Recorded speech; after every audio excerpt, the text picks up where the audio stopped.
My first day in the mission field was interesting. We had to take a bus from the Guatemala City to Coban, which is about 7 hours. And Coban is in a mountainous region in Guatemala.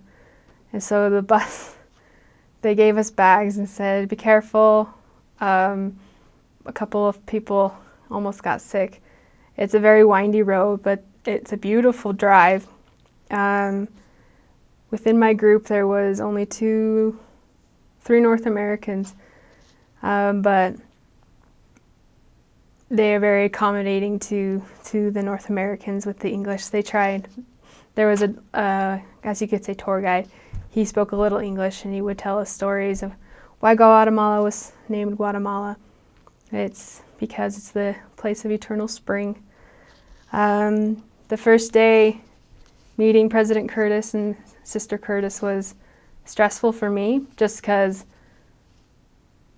well, I didn't know the language enough to really even do anything, but they were very welcoming. They did a huge presentation with the nurses, the finance elders, the assistants, and then they would meet the trainers, and we would have lunch together with our trainers. And you'd get to know them, and the food was amazing.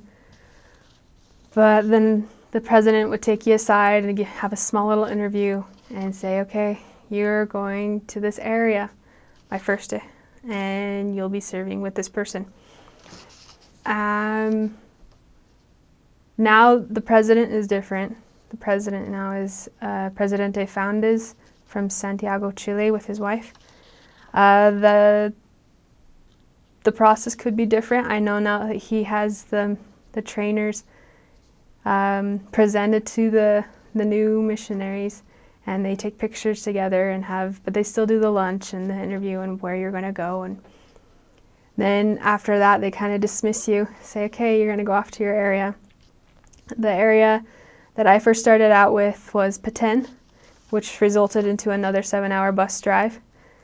That was interesting, to say the least. I was the only one in the bus that couldn't speak Spanish.